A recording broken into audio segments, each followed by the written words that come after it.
Hey, how you doing? So I see you came back for more. Am I going to have to introduce every one of these things? All right, well, thanks for coming. And ooh, do I have a treat for you? What?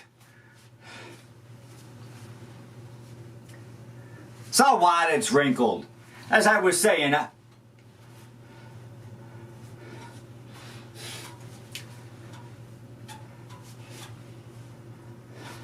all right, I'll be right back.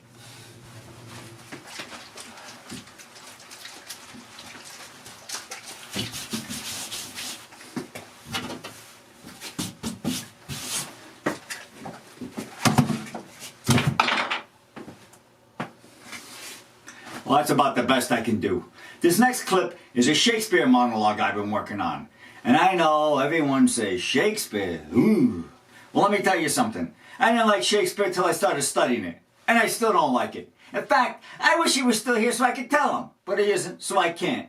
Instead, I found a fun way of doing it that I think you'll enjoy. And since I already seem to be dressed in character, I'm going to walk right into it.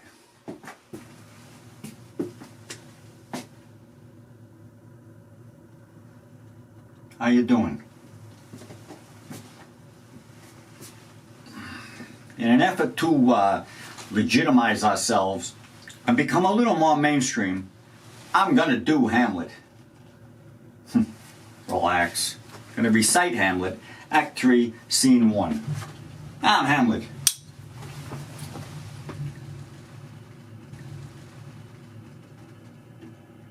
To be or not to be, that is the question. Whether 'tis nobler in the mind to suffer the slings and arrows of outrageous fortune, or to take arms against the sea of troubles and by opposing end them. To die to sleep no more, and by a sleep to say we end the heartaches and the thousand natural shocks that flesh is heir to. 'Tis a consummation devoutly to be wished. To die to sleep perchance to dream, aye, there's the rub. For in that sleep of death, what dreams may come when we have shuffled off this mortal coil, must give us pause. There's the respect that makes calamity a so long life, for who would bear the whips and scorns of time? The oppressor's wrong, the proud man's contumely, the pangs of despised love, the law's delay, the insolence of off his hand, the spurns that patient merit of unworthy take, when he himself might his quietest make with a bare bodkin.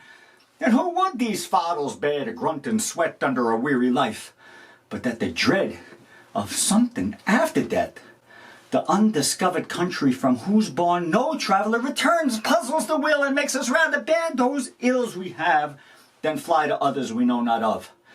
Thus, conscience does make cowards of us all, and thus the native hue of resolution is sickly to in a pale cast of thought, and enterprises of great pith and moment with disregard the currents turn awry and lose the name of action.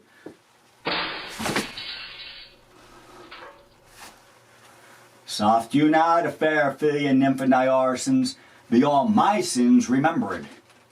Whatever the hell that means. Well, that's Shakespeare for you. Don't blame me, I didn't write it.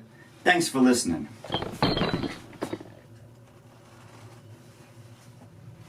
So it's a work in progress. I gave it a shot. Make sure you come back for the next one.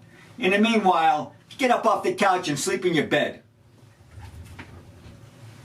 All right, you can stay on the couch, but take your shoes off and don't get spit all over the pillows. Later.